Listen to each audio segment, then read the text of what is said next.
Oi, boa noite de novo. Olá, Vanessa, Frank, Carla, boa noite a todo mundo. Vamos começar então a nossa live. A gente vai dar só um tampinho para o pessoal ir chegando. E aí a gente já começa, tá bom? Acabei de colocar agora aqui no grupo do WhatsApp avisando, então acho que tem gente entrando aí. Thaís, que bom que você voltou. Vamos conversar um pouquinho hoje sobre a primeira consulta, né? Eu acho que é um assunto que chama bastante atenção, até para consultório mesmo, né? Quantas e quantas vezes a gente não escuta do paciente que ele não quer passar por consulta, que ele já quer passar direto, já quer saber o valor do procedimento e já quer ir para fazer o procedimento, mesmo quando não se trata de urgência. Né? Então é um assunto que é meio que um mito pra gente, assim. A gente precisa conversar sobre isso, especialmente quando a gente fala de home care, né? Precisa da primeira consulta, tá? Então a gente vai só aguardar mais gente chegar aí um pouquinho. Enquanto isso, vou dando boa noite aqui pra todo mundo. Simonelli, seja bem-vinda. Paulo, que bom que você voltou. Eduardo, boa noite. Carmen. Mais gente entrando. Estamos agora com 12 pessoas. Vamos esperar para ver se chega mais gente, para a gente começar então a conversar oficialmente sobre o tema de hoje. Tá? Aguardar mais um pouquinho. Oi, Paulo, boa noite. Oi, Fatuel, Marlúcio, outras pessoas chegando. Legal. Oi, Vanessa, tudo jóia? Como é que você tá?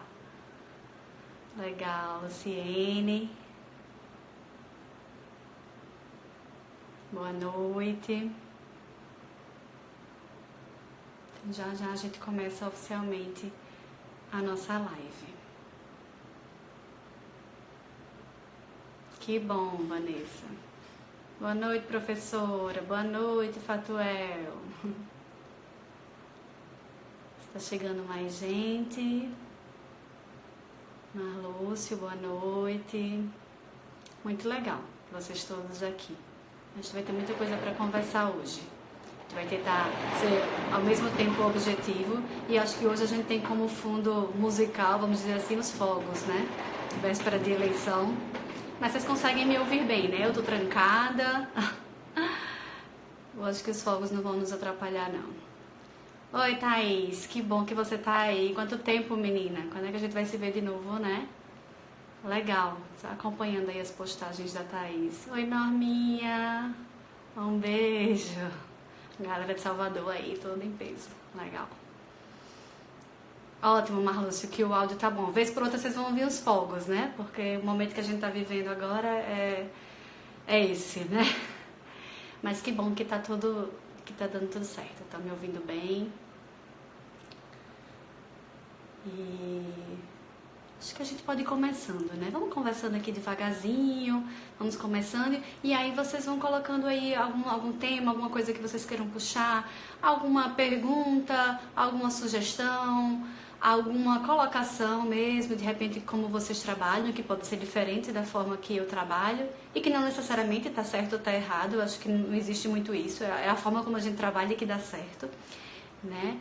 Mas a ideia é que a gente possa se espelhar um no outro, né? Ninguém é dono da verdade, mas é a forma como funciona. E às vezes a gente consegue tirar alguma coisinha legal de alguém que faz diferente para trazer para nossa realidade e acrescentar ao nosso serviço e como acrescenta, né? Então a ideia é que a gente possa discutir. Queria que todo mundo ficasse assim bem à vontade para fazer qualquer colocação, qualquer pergunta, tá bom? E de repente entrar em algum tema que eu não tenha abordado especificamente dentro da primeira consulta, tá bom? Mais gente chegando, Flauber, Luciana, um beijo, Lu, saudade de você. Então temos gente aqui de Salvador, temos gente de Brasília, temos gente de São Paulo, muito bom, muito legal. Vamos ver todo mundo aí. Bom, então vamos começar. Eu estou aqui do meu lado com o meu computador aberto, porque a gente trabalha, né, dentro de uma proposta, né? Então a gente tem uma rotina para todos os atendimentos. É claro que dentro dessas rotinas existem as variações, né? Dependendo do paciente, dependendo do procedimento, dependendo de como que a gente foi abordado. Às vezes é uma primeira consulta, mas ela não vai ser uma primeira consulta propriamente dita, porque existe uma urgência, por exemplo. Mas dentro de uma primeira consulta tradicional, né, como ela acontece na maioria das vezes, a gente tem uma sequência, a gente segue um padrão. E dentro desse padrão existem muitas variáveis, né? Então tem muita coisa que a gente pode conversar e que a gente pode discutir, né? Então a gente tem esse procedimento operacional padrão, que é ele que eu tenho aqui do meu lado no computador, para que eu não esqueça de nenhum detalhe, para que a gente possa abordar todos os temas. Então assim, quando a gente fala de primeira consulta, né? E aproveito só dar boa noite aqui para quem está chegando depois. A gente já iniciou, tá? A gente já está começando a falar sobre essa primeira consulta no domicílio. E eu começo falando que a primeira consulta ela é meio que um tabu, né? Porque assim, principalmente para odontologia, mesmo em consultório, porque acho que desde sempre existe aquela coisa que dentista não cobra por consulta, né? Que a consulta, que na verdade as pessoas de uma forma geral tendem a enxergar a nossa consulta muito mais como um orçamento do que como uma consulta propriamente dita. Mas isso vem mudando, né? Eu acho que vem mudando graças a nós, né? Que transformamos a nossa primeira consulta em uma real primeira consulta, né? Tem professor que brinca dizendo assim, que tem que ser um show, né? Que tem que ser um espetáculo, que não é mais aquela consulta que a gente passa 5, 10 minutinhos, que faz um orçamento e que o paciente sai, né? Hoje a gente passa uma hora e pouco, mesmo em consultório, fazendo uma primeira consulta. E no home care, então, nem se fala, né? A gente gasta um tempão mesmo para fazer uma consulta de verdade, uma consulta que aborde tudo que é necessário para esse momento, né? Então, a gente vai preencher toda a ficha, preencher toda a anamnese de um prontuário que precisa ser completo, né? Então, quando a gente fala de medicações, quando a gente fala de exames de sangue que o paciente tem, quando a gente fala das patologias de base, né?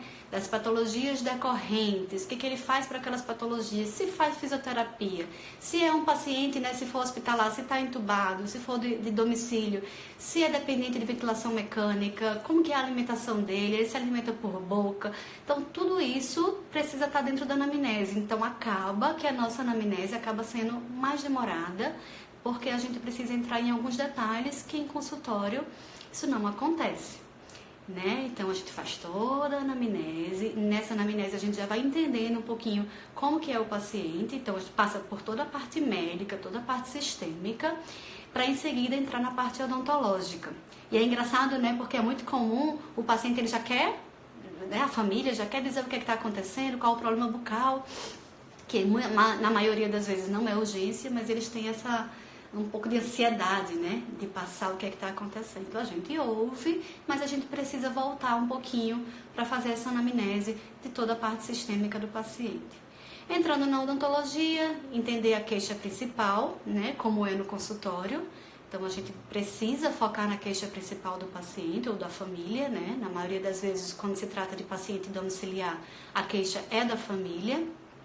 Entender o que já foi feito nos últimos tempos, né? E preencher, claro, um odontograma, se for o caso, preencher um periograma, enfim, fazer toda a avaliação para que a partir dali você possa raciocinar e montar um plano de tratamento.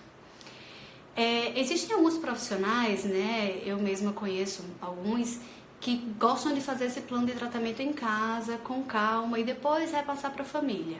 Eu, particularmente, eu faço esse plano de tratamento ali, de imediato, quando a gente termina a consulta. Eu entendo que funciona melhor, você já está ali de forma presente, você já explica para o paciente, né? Mas existem pessoas que voltam na casa do paciente para explicar esse plano de tratamento, né? Então, eu prefiro fazer ali, na hora, ao vivo, me coloco à disposição, se for necessário, o paciente me liga, a família me liga, para que a gente discuta, né? E se os familiares não estiverem presentes, o que é muito comum, né? A gente que faz home care, a gente sabe que é muito comum, mais comum nas consultas subsequentes. Mas na primeira consulta também é muito comum que a gente chegue e a família não esteja.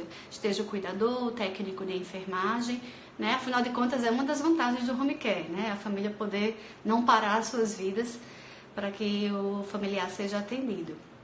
Então, a gente vai até a casa do paciente, faz a avaliação. Não tem família? Entre em contato, né? Santo WhatsApp, que existe, que facilita muito a vida da gente. Faz um áudio, explica, se achar melhor, liga para a família, né? Às vezes eles mesmos ligam de volta para tirar alguma dúvida. Então, tudo isso eu prefiro fazer, eu acho que funciona melhor que aconteça na primeira consulta. E antes de eu entrar em contato com a família, se for necessário, a gente já entra em contato com a equipe que está atendendo o paciente. O médico, o fisioterapeuta, o fono, porque aí na sua conversa com a família você já desenrola isso também. Olha, já conversei com o médico, se a gente for fazer tal procedimento vai precisar entrar com tal medicamento, ele já está ciente disso, vai precisar suspender tal coisa, ele também já tá ciente, vou precisar da ajuda dele nesse sentido.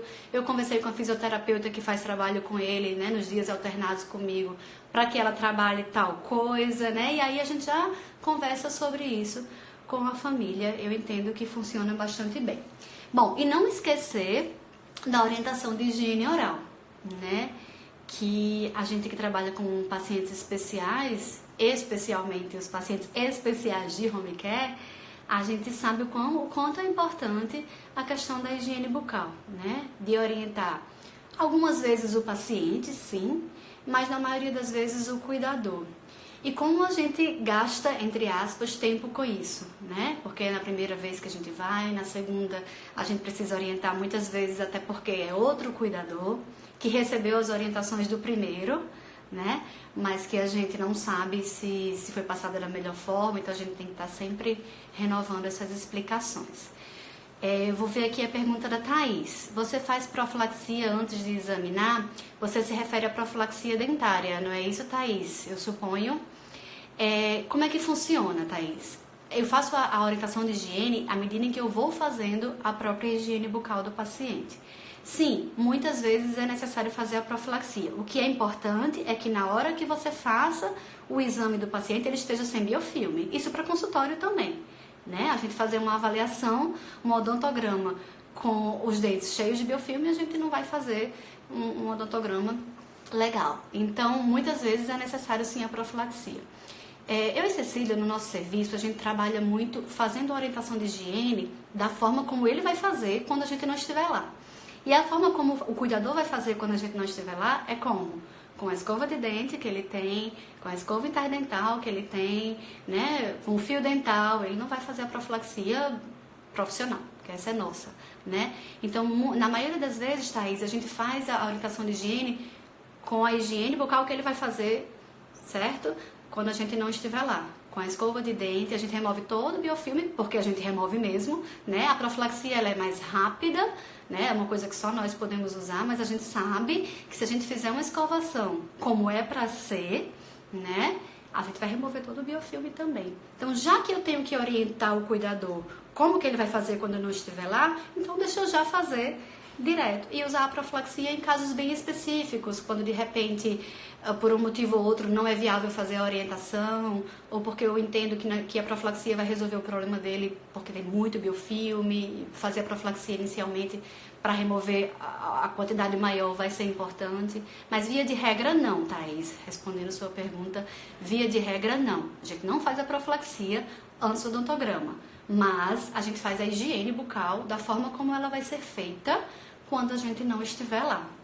Não sei se você concorda comigo, mas é uma rotina que a gente já tem e funciona muito bem, sabe? A gente tem a ciência de que quando a gente sair dali, ele entendeu, senão eu vou ter que fazer a profilaxia e depois eu vou fazer de novo a orientação de higiene, enquanto eu faço a higiene.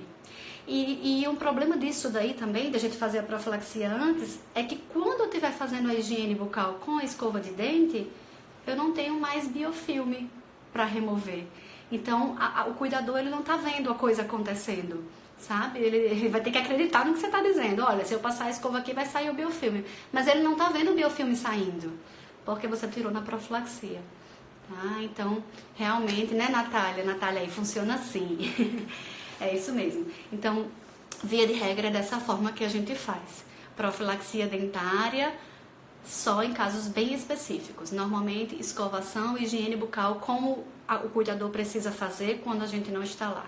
porque aí ele já vê você fazendo, você já orienta, ele já tira as dúvidas, você já usa boneca, se for necessário, você já usa abridor, né? Se for o caso, você já aproveita aquele momento para orientar como confecciona. Normalmente a gente faz isso ao final da consulta, o nosso TSB faz isso, né? Orienta, tá? Mas isso é relativo, mas é um momento muito rico. Esse momento da higiene bucal é o momento mais rico da primeira consulta. E como a gente cansa, como a gente se desgasta, como a gente gasta tempo, mas como é bom também, por outro lado, ver o retorno, né? A coisa acontecendo, porque quando a gente volta da segunda vez, da terceira, a gente vê, poxa, funcionou, né? O que eu fiz. Então essa é a minha colocação, Thaís, para a sua pergunta. Se você tiver mais alguma colocação a respeito disso daí, estou aqui esperando, tá certo? E lembrando que a gente não faz só a higiene de boca, né? Não faz só a orientação para higiene bucal. Aí entra também a orientação de higiene de próteses, importantíssimo, inclusive. Então, na mala da gente, a gente sempre tem todo o aparato necessário para fazer essa orientação, escovas de dentes apropriadas para esses pacientes, escovas de prótese, escovas interdentais, tá? E temos também documentos próprios para fazer as requisições depois, tá? Eles já são semi-prontos, a gente só define, marca exatamente o que é que a gente precisa que a família providencie. Então, normalmente a gente precisa de escova interdental, na maioria das vezes, pacientes dentados, né? A escova comum, a gente solicita o material para que eles façam as bonecas e os abridores, e o principal, a gente se coloca à disposição, né? Uma coisa muito legal para a primeira consulta, gente, é a gente fazer um contato muito próximo com quem cuida, né, com o cuidador. Eu costumo, assim, ao final da consulta, dar o meu telefone pessoal para o cuidador, sabe? Primeiro ele se sente muito valorizado, e deve ser, né? Pense numa criaturinha que precisa ser valorizada, é o tal do cuidador. E segundo, porque nos aproxima, né? Quer dizer, ele sabe que se a família não estiver lá na hora e ele precisar tirar uma dúvida, ele mesmo entra em contato, não precisa passar pela família. Então, meu WhatsApp é cheio de nomes de cuidadores para a gente poder se falar. Professora, pergunta do Paulo, uma dúvida, para o paciente edêntulo, como a senhora orienta a higiene oral? Para esses pacientes, né, para os pacientes edêntulos, a gente pula a etapa da escova, né, a gente não vai usar a escova, não tem elemento dentário, mas a gente mantém a questão das bonecas, né, como todo mundo já sabe, a gente conversou bastante em um outro momento, em uma outra live, sobre o uso das bonecas. A gente evita abridor de boca nesses pacientes, mas se for necessário a gente usa. Por que a gente evita? Por causa da questão do trauma, né? Que o abridor de boca ele é feito para ficar entre elementos dentários. O paciente edêntulo a gente evita para não machucar. Mas se necessário, a gente usa sim. Tá certo? Então mantém as bonecas. Se for um paciente que bochecha, ótimo, ele vai fazer bochecho e tá tudo certo. Deixa eu ler aqui o que a Thaís colocou. Entendi, concordo com você. Eu faço a higiene após a avaliação, porque eu faço o plano de tratamento depois. Eu tiro foto para colocar no plano e mostrar à família a necessidade da higiene. Essa coisa da foto é excelente, Thaís. Especialmente para esses casos, que são a maioria, né? Que as famílias não estão no momento. A gente até teve a oportunidade de conversar sobre isso, né, em um outro momento, de a gente fazer um documento próprio, encaixar nesse documento as fotos, enviar por e-mail ou enviar pelo WhatsApp, não as fotos separadas, mas o documento, né, em PDF. Acho que é bem legal, torna a coisa mais séria, aproxima a gente da família, né, quer dizer, a gente entra em contato via e-mail, entra em contato via WhatsApp. É bem legal essa ideia da foto. É por aí mesmo. Bom, e se tratando de home care, a gente tem um detalhe, né, que é bem diferente do consultório, que é de nada, Paula, que é a questão de onde atender esse paciente, né? No meu consultório ele tá lá, tudo montadinho, ele vai sentar, eu já sei qual a cadeira que ele vai usar, eu já sei onde eu vou me posicionar. E no home care tem essa questão de onde que eu vou atender esse paciente. Então, às vezes, a família está meio perdida. Quando a gente chega, onde que vocês querem atender? Sabe? Ele está ali, mas eu posso levar ele para o quarto, posso levar ele para a sala. E normalmente, para a primeira consulta, pede que a família coloque o paciente no local onde ele se sente confortável, na cadeira onde ele costuma ficar a maior parte do tempo, enfim, onde ele se sente bem, né? E a gente se adapta, né? Eu brinco, eu digo, a gente precisa se adaptar mesmo, né? Precisamos ter as costas firmes, né? A coluna fortalecida, então temos que fazer musculação, tal, porque a gente precisa se adaptar à condição do paciente. Se a gente perceber que aquele não é o local ideal por um outro motivo, aí a gente vai sugerir que a gente faça a segunda, né, o procedimento da segunda vez em um outro local. Então, por exemplo, o paciente fica muito num sofá assistindo televisão, ele gosta muito dali, vamos atendê-lo ali. Mas aí você viu que a posição para você chegar perto dele é muito complicada, enfim, não ficou uma coisa confortável, acabou que a mesinha onde está todos os seus instrumentais ficou um pouco longe. Então vamos pensar numa segunda opção, porque de repente a família não colocou ele no leito, não colocou ele na cama, porque achou que para você era melhor ele sentado. Né? Então eu acho que essa primeira consulta ela nos orienta nesse sentido. Onde que eu vou atender o meu paciente? Precisa ter boa luminosidade, o espaço, precisa ser um espaço limpo e a gente tem que jogar muito limpo mesmo com a família em relação a isso. Afinal de contas, a gente está ali cuidando de uma pessoa que com certeza eles querem muito bem. Então é importante que seja em um lugar limpo, arejado, né? Às vezes é um lugar muito quente, a gente vê que o paciente está passando calor, enfim, então a gente pode orientar a roupa também do paciente. É tão interessante, né? Porque muitos idosos, para eles, é um evento, né? Nos receber. Então é um paciente que não faz muita coisa, não tem... O dia a dia dele é sempre a mesma coisa, acorda, enfim, come, assiste televisão, dorme. Quando diz que a dentista vai chegar, ou o dentista vai chegar, ou o médico vai chegar, então para ele é um evento. Então, muitas vezes, 3, 4 dias antes da gente chegar, ele já está falando nisso, né? Quando é um paciente que ainda se comunica, que tem a cognição preservada. Então, às vezes, a gente chega para atender o paciente e ele está super chique. De sapato, na beca, todo arrumadinho, inclusive passando calor, né? E a gente elogia, diz que ele está muito bonito, mas que ele pode se sentir à vontade da próxima vez, que, sabe, pode colocar um chinelão... enfim, não precisa, né?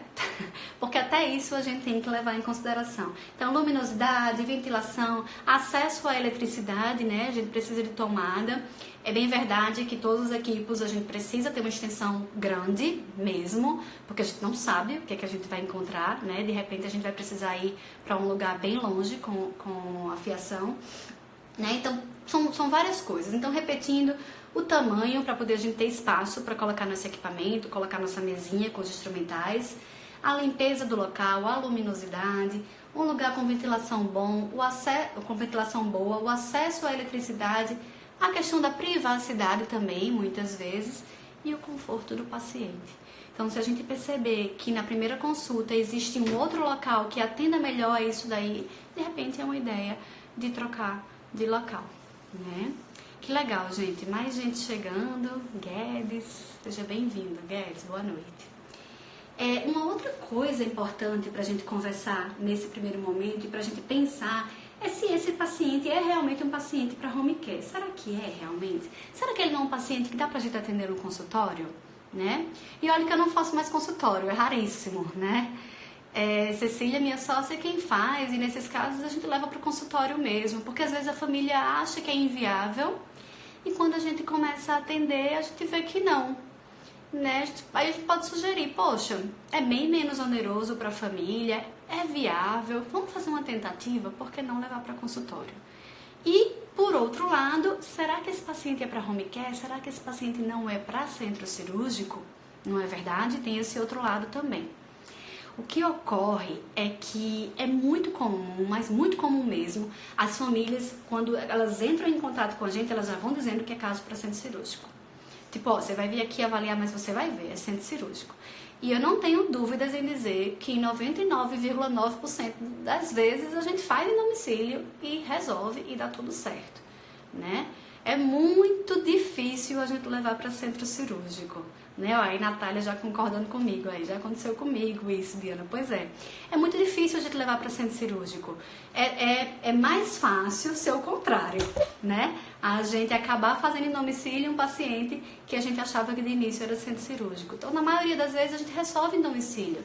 Lembrando que a gente pode fazer uma sedação química, a gente pode lançar a mão, né, dos nossos estabilizadores para manter o paciente o mais quieto possível.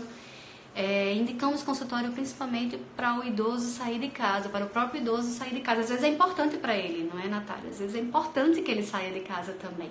Então a gente tem que ser muito justo e dizer, poxa, vamos levar para o consultório. Ou, gente, peraí, esse paciente a gente vai precisar levar para centro cirúrgico.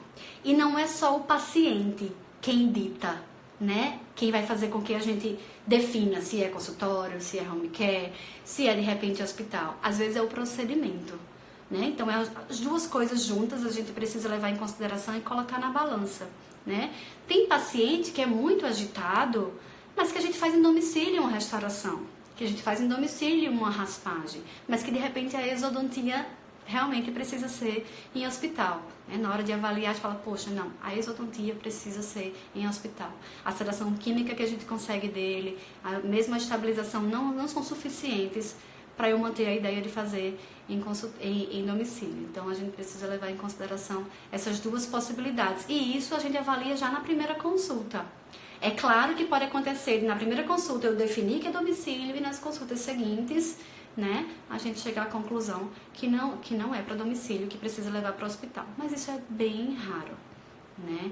Bem raro mesmo. Então, a gente vai avaliando no decorrer, e por isso que é importante a gente começar pelos procedimentos mais simples, né? Claro que em algumas situações não vai ter jeito, eu vou ter que começar pelo mais complicado, porque é a queixa principal, o paciente está com dor, eu preciso sanar a dor, eu preciso resolver. Mas algumas vezes apenas isso acontece. Na verdade, na maioria das vezes a gente começa pelo mais simples. Tem 3 exodontias para fazer? Faz a mais simples primeiro, vamos sentir o paciente. Né? São 2 elementos vizinhos para fazer extração, não prometa a família que vai fazer as 2.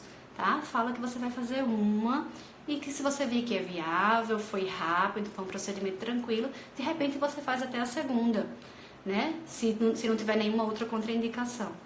Mas que a princípio a gente vai fazer uma e depois a outra e depois a outra, né? Então, recentemente mesmo eu tive um paciente que a gente fez 2 e depois uma, deu tudo certo.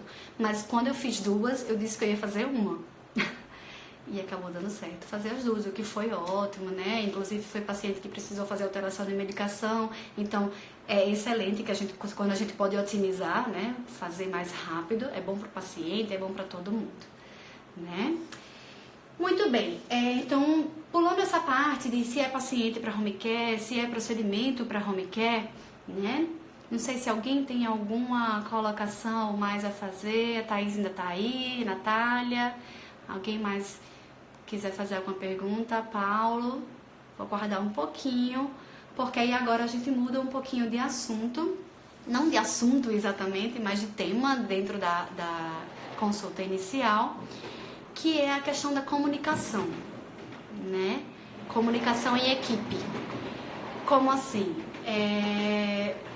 Esses pacientes de home care, na maioria das vezes, eles recebem também outros membros, né, da equipe médica.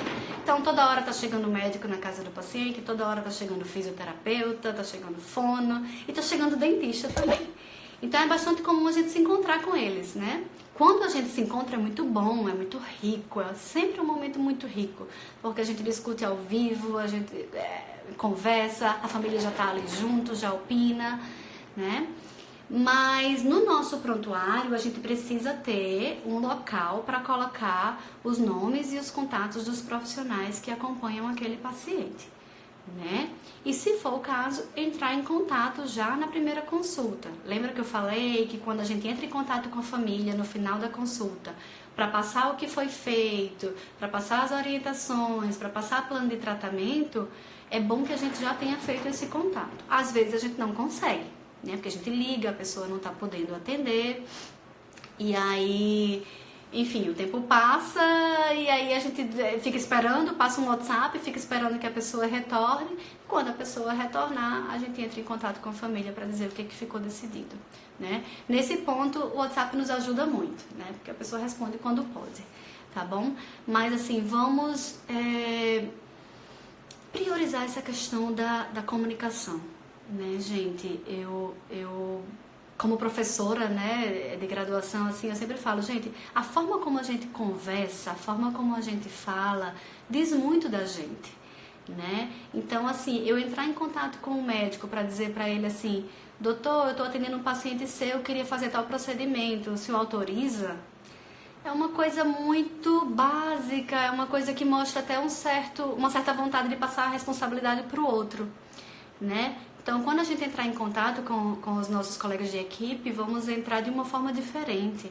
Vamos discutir o assunto, né? Então, eu estou com um paciente assim, ele faz tal medicação, normalmente a gente faz de tal forma, não sei como é que o senhor está acostumado a fazer, enfim, o procedimento é assim, e discutir de igual para igual, porque é isso, né? Somos uma equipe, sempre, né? As pessoas, de uma forma geral, os dentistas se questionam muito, né? E conversam muito com a gente, porque se sentem um pouco valorizados. Gente, isso é um processo, né? Somos pouco valorizados por uns, somos muito valorizados por outros. Então, vamos fazer a nossa parte, vamos discutir para que as pessoas entendam que a gente tem um papel importante naquele momento. Guedes, você será sempre uma das pessoas mais marcantes da minha vida. Existem pessoas assim maravilhosas e inesquecíveis, e você é a professora que eu jamais irei esquecer. Uau, que bom. Fico feliz. Esse feedback é sempre muito importante pra gente, viu? Fico muito feliz. Espero que você esteja bem. Vamos passar então aqui a questão da proposta de tratamento e das outras documentações, né? Como eu disse, ao final, depois que a gente avalia, a gente vai fazer a proposta de tratamento do paciente. Se a família estiver ali, a gente já explica ao vivo, é ótimo quando isso acontece.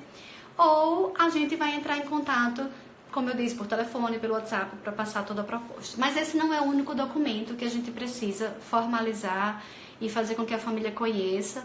Existem outros que as famílias precisam conhecer e assinar, né? Além da questão da imagem, né? Da autorização de imagem, que também a gente usa muito em consultório, né? Hoje em dia, com Instagram, com Facebook, com milhões de sites, etc., YouTube e tal, é muito importante que a gente tenha tudo documentado, para a gente nunca ter nenhum problema, né, na justiça com os pacientes. Então, só utilizar fotos que estejam autorizadas.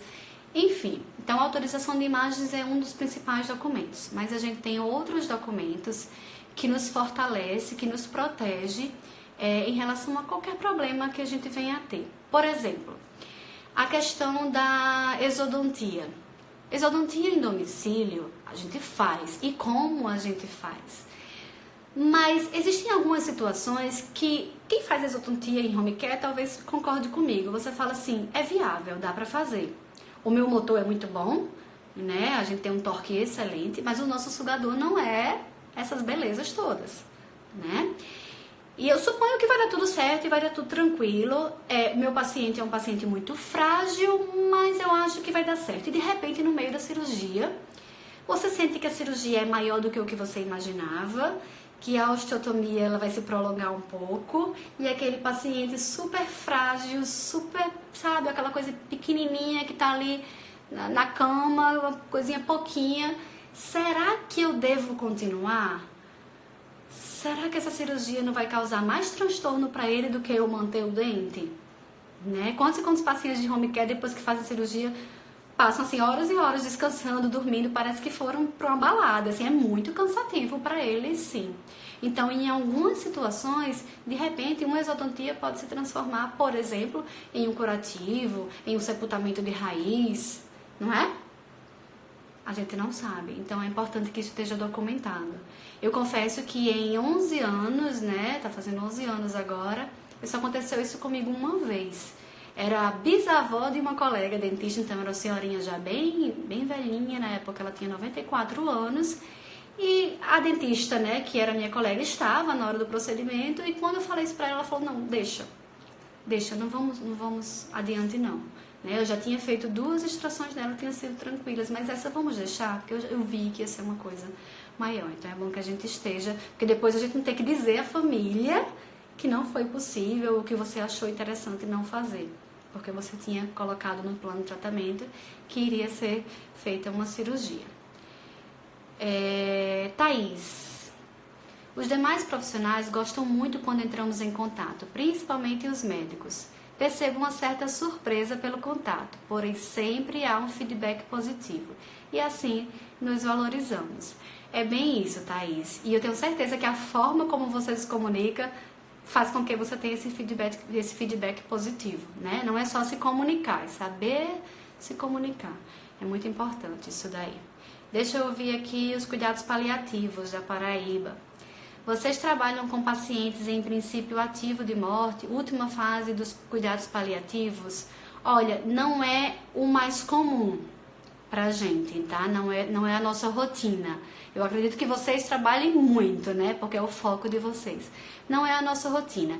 Mas pergunta lá, você deve ter alguma pergunta específica pra gente poder tentar te ajudar ou discutir aqui. De repente você se coloca também, se posiciona em relação à sua própria dúvida. Tá bom? Porque quando a gente fala de exodontia, por exemplo, cuidados paliativos, certamente a gente não vai passar por um procedimento cirúrgico, né? Bom, além do termo relacionado à questão cirúrgica, paciente está ciente, família está ciente que pode ser que a exodontia não seja realizada, é importante também a questão da restrição física. Gente, pra gente é muito comum, né? Fazer a restrição é muito comum, ter que usar os nossos estabilizadores, é uma coisa que já faz parte do nosso dia a dia. Mas para muitas famílias isso é uma coisa muito pesada e eles veem aquilo de uma forma como se você estivesse maltratando, uma coisa desnecessária, por que não ceda, né? E aí a gente precisa explicar para eles que isso é uma técnica, que isso está na literatura, né? E aí tem o termo para que eles assinem, para que depois, porque às vezes eles filmam, eles tiram foto, né? E aí eles podem usar aquilo, né? Então eles entenderem que aquilo que você está fazendo faz parte, que é uma rotina, que todas as pessoas, que todos os dentistas que atuam na área fazem, enfim, tá? Então é um outro termo que precisa ser passado. Outra coisa importante, gente, é que pronto, voltando aqui só para os cuidados paliativos. Optamos por tratamentos mais conservadores, como você falou em relação à cirurgia. Pois é, então, justamente o que eu disse, cuidados paliativos certamente a gente não vai passar por cirurgia. Quando a gente tem uma visão de estar atendendo um paciente em cuidados paliativos, muda tudo, né? Os procedimentos são procedimentos para trazer a calma, para tirar a dor do paciente, para trazer conforto, o mínimo, o menos invasivo possível, né? Dessa forma que a gente trabalha.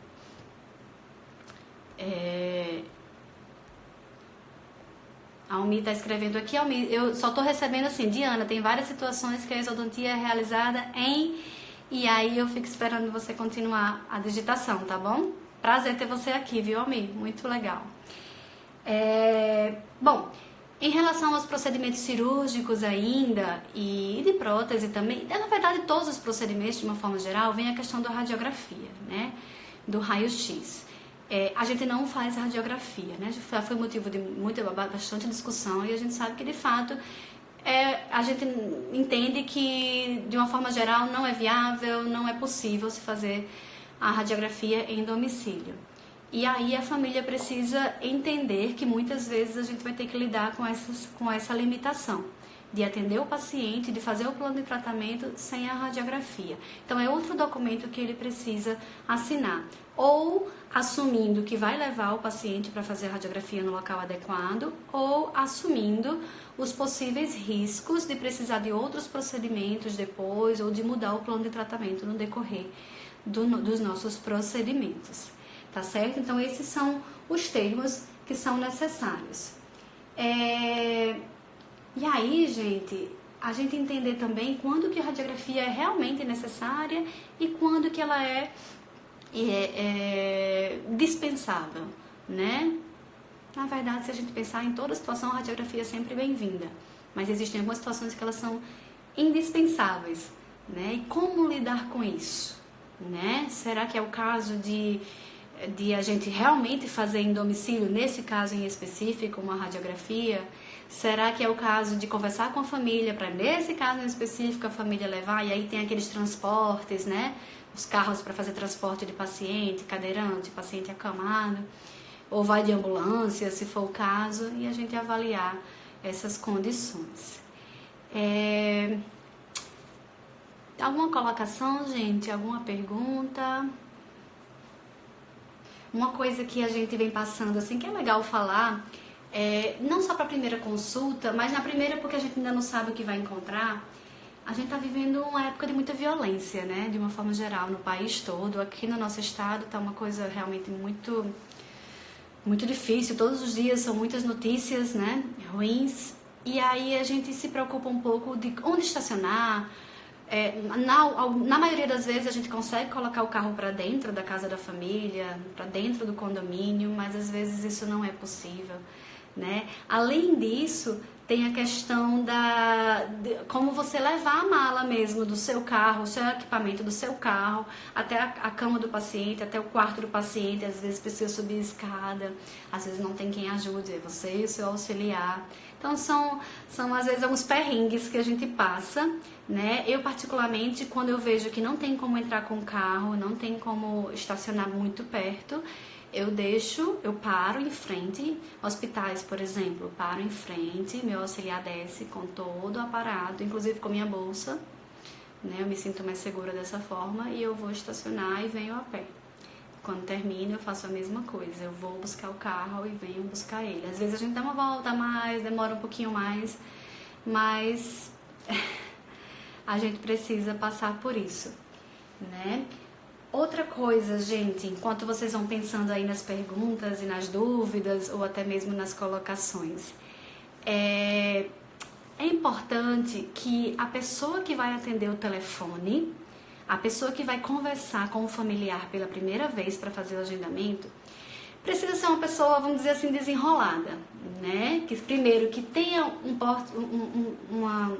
uma voz presença, né? Uma voz, uma boa impostação de voz, que tenha uma boa educação, que saiba falar, né? Eu estou dizendo isso porque a gente já conversou com várias pessoas que atuam em home care que tiveram dificuldades com isso, né? E como a gente fala, é o cartão de visita, né? A primeira vez que a família entra em contato, vai conversar com essa pessoa, né? Então é importante que essa pessoa tenha uma boa impostação de voz e que pegue todas as informações para esse primeiro momento.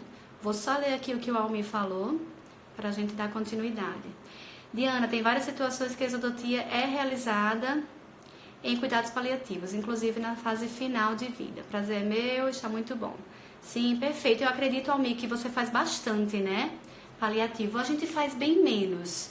E os poucos que a gente faz, realmente, a gente não entra com os procedimentos mais invasivos. Mas é bom ouvir o seu relato, né? De que você faz, inclusive nessa fase final. Se tiver mais alguma colocação, Almir, para fazer, fique à vontade.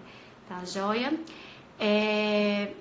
Mas estávamos falando dessa coisa de preencher a ficha. Então é importante que quando a família entrar em contato, ela já possa, o TSB já possa preencher os dados iniciais da ficha. Então, nome, telefone, endereço, quem foi que indicou o serviço é bem importante, né? E aí, no nosso serviço, a gente deixa os 3 telefones disponíveis.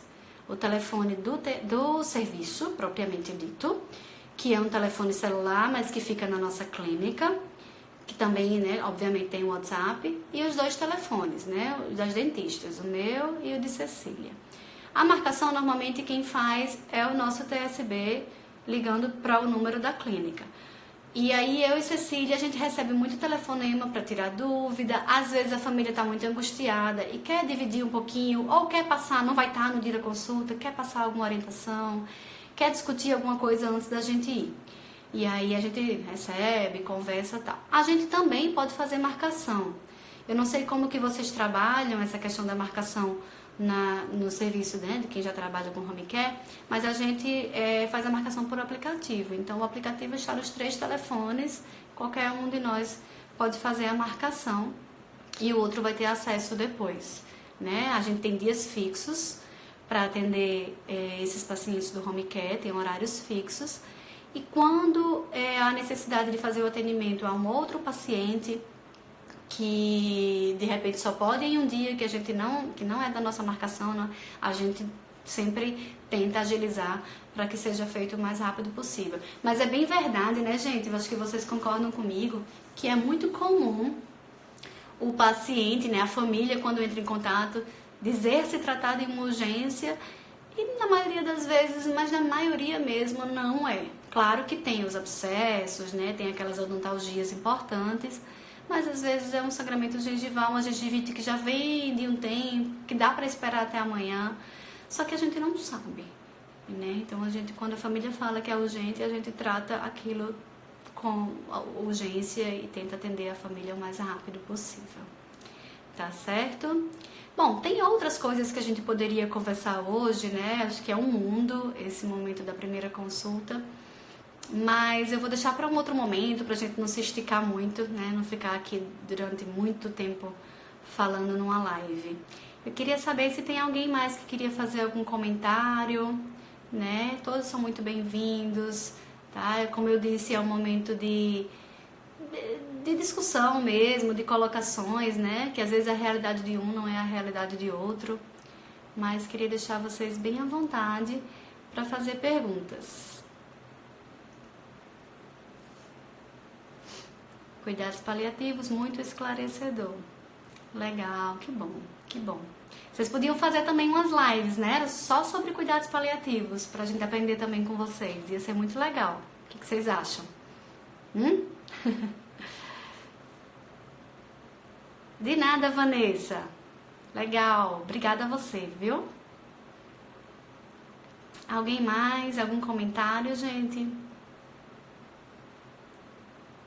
Podemos sim. Vamos fazer? O que vocês acham? Vamos marcar um dia pra gente fazer junto? Vamos entrar em contato pelo Instagram, né? E a gente combina pra fazer uma compartilhada. O que vocês acham? Vamos combinar? Já gostei. Vamos conversar um pouquinho com cuidados paliativos, sobre cuidados paliativos com alguém que trabalha todos os dias com cuidados paliativos. Vai ser muito bom. Nunca fez, Almi? Vamos combinar uma também? Vamos escolher um tema bem legal pra gente fazer? Sim, vai ter um simpósio, tô sabendo, de João Pessoa. A Glorinha estava falando sobre esse simpósio. Muito legal. Muito bom. Vamos combinar sim, né? Então, como eu tinha falado no início, essa proposta, né? Essa proposta de rotina, né, de como atender o paciente na primeira consulta, ela faz parte do nosso procedimento operacional padrão e junto disso todos os documentos, tudo isso a gente discute sempre muito nos nossos cursos, né? Recentemente, agora em setembro, a gente teve o segundo curso, né, que é odontologia domiciliar, que a gente foca tanto na parte do atendimento como na parte de gestão, né? É um momento, nossa, foi muito bom, foi muito rico. Tivemos 15 alunos com parte prática, né? Fizemos atendimento numa instituição de longa permanência aqui da região e foi bastante rico, né? E aí esse é um dos momentos mais ricos, talvez, que é o momento que a gente discute o passo a passo de como fazer o atendimento ao paciente. É o momento que a gente discute a ficha clínica do começo ao fim. E é interessante que quando a gente acha que está tudo perfeito, sempre está surgindo uma nova demanda, uma nova ideia. Sempre tem um aluno que fala, vamos colocar tal coisa, acho que é legal, vamos inserir isso. Nossa, gente, muito bom. Eu também adoro, viu, essa troca. Alguém falou aqui, eu adoro essa troca, eu também adoro o Home Dental Care, né? Jéssica, de onde você é, Jéssica? Qual o valor da primeira consulta na sua região? Olha, a gente não tem problema nenhum em falar sobre valores. O valor da primeira consulta pra gente aqui é R$250, certo? Nós não temos procedimentos nesse valor. Nossos procedimentos têm valores bem acima disso, né? Tem um valor mais ou menos fixo acima disso. Mas a nossa consulta, a gente entendeu que se a gente cobra acima disso, assusta muito. Qual é a ideia? R$250 a família chama, porque entende que é um valor, né, razoável. E aí, na primeira consulta, é necessário que o espetáculo aconteça. Né? Eu tenho certeza que todos aqui fazem espetáculos belíssimos. Porque se você não faz esse espetáculo, se você não mostra que você veio ali para resolver o problema do paciente, que você entende daquilo, que você sabe discutir aquilo, que você não passa segurança quando você falar o valor do procedimento, eles não vão se interessar. Mas aí quando você fala o valor do procedimento, depois de eles entenderem que o seu serviço é sério, que você trabalha bem, realmente eles chamam. Aqueles que não chamam é porque não iam chamar de forma alguma, e a gente também não tem a pretensão de que todos que façam a primeira consulta chamem a gente para fazer os procedimentos depois. Não é verdade? Natália, participei do primeiro. Natália foi nossa aluna no primeiro curso. Aliás, uma aluna top de tudo. Thaís, Diana, nessa primeira consulta, tendo o procedimento, você cobra também ou já está subentendido no valor da consulta? Olha, Thaís, normalmente quando a gente vai fazer a primeira consulta, a gente já leva alguma coisa pensando em algum procedimento. Pelo menos material instrumental para raspagem e restauração a gente já leva, porque sempre existe essa possibilidade. É claro que primeira consulta para a gente fazer procedimento não é todo mundo. Por quê? Não é nem por falta de tempo, que às vezes é também. Mas porque às vezes o paciente a gente precisa entrar com antibiótico, por exemplo, é um paciente com risco de endocardite infecciosa, ou é um paciente que precisa fazer terapia antibiótica, já está com a infecção instalada, ou é um paciente que vai precisar de uma radiografia, ou é um paciente que vai precisar de uma sedação química, enfim, alguma coisa pode fazer com que você não possa fazer naquele momento. Mas se a gente puder e a gente tiver com o instrumental ali, tem tempo para isso, a gente faz sim. E a gente fazendo, não é que a gente não vai cobrar, até porque a gente vai ficar mais tempo lá. Mas a gente não cobra o valor da consulta e o valor do procedimento. A gente sempre consegue fazer um valor mais condensado, certo? Eu acho que é justo, né? Você tá ali já, você não vai voltar, não vai ocupar um outro horário. Então eu acho que é justo, a gente consegue condensar. Não vai gastar tempo montando, desmontando carro, etc. Né? Certo? Então já fica subentendido. Não sei se você faz dessa forma. Cuidados paliativos, verdade, concordo. Mais alguma colocação, gente? É por aí, Thaís, que você faz dessa forma?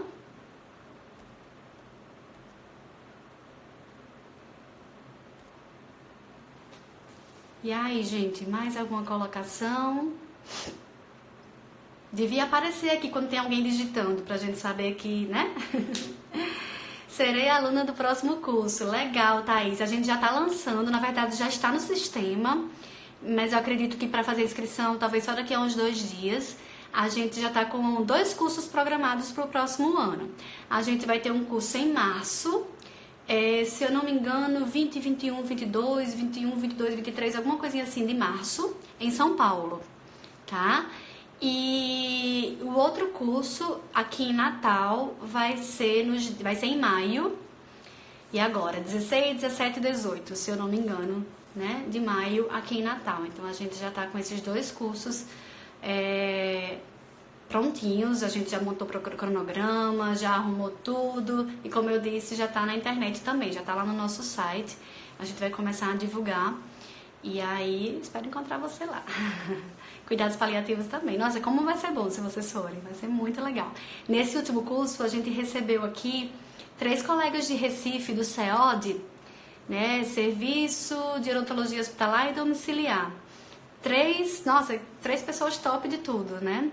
A Julie, Mônica e o Davi Cury. E como foi legal, como foi bom, né, Lu? Você estava aqui também. Como foi bom. Como foi legal eles 3 estarem aqui com o serviço já pronto, eles puderam discutir, assim, foi muito enriquecedor, né? A gente aprende com eles, eles aprendem com a gente, foi muito legal. Lu tá montando serviços, né, devagarzinho, e é isso. Valeu muito a pena, não foi? Muito legal. Que bom, Thaís, que você vai fazer o curso com a gente. Fico, de verdade, muito honrada, né? A gente fica, nossa, assim, quando a gente vê gente que a gente sabe que é bom, que já tá atuando, né? Olha, a Carmen me ajudando. Obrigada, Carmen. O de São Paulo é de 22 a 24 de março. Vê pra mim o de Natal, Carmen, acho que é 16, 17. Ah, Vanessa também, ó. Vanessa também tava aqui no curso, Vanessa Jovito. Foi muito bom, né? Ganharam muitos brindes, saíram muito felizes, né? Foi muito bom. 16 a 18 de maio em Natal. Então, 22 a 24 de março em São Paulo e 16 a 18 de maio em Natal. Os 2 cursos estão confirmadíssimos, tá? E vai ser bom demais. Só escolher, Thaís, onde que você vai fazer, viu? Você tá no meio do caminho, né? São Paulo, Natal. Vem pra cá, vem ficar aqui com a gente. O que mais, gente? Mais alguma pergunta? Gente, eu adoro isso, bom demais, né? Conversar, discutir. Geralmente eu faço assim também. É bem isso, Thaís. É interessante. Natália, sucesso, parabéns. Obrigada, Vanessa. Carinha com coraçãozinho pra você também. Luciane Alves, qual local em São Paulo? Luciane, aí vai ser na região do Paraíso, o hotel. Não sei te dizer agora exatamente o nome do hotel, já tá reservado, mas é no Paraíso, certo? Aí você vê, de repente, pode ser uma boa, né? Gente, obrigada então, foi um prazer conversar com vocês, muito bom, a gente viu aqui o número de pessoas participando, a Carmen sempre me salvando, olha, Santa Carmen, Tulupim, São Paulo Paulista, na região do Paraíso. Muito legal que assim, do começo ao fim, praticamente todo mundo se manteve aí discutindo, né, foi bem rico, eu que agradeço a todo mundo a participação, como eu disse, eu fico muito honrada de gente assim que a gente sabe que é boa, gente que atua na área, que sabe discutir aqui comigo. Fico, nossa, muito feliz. Tá bom, gente?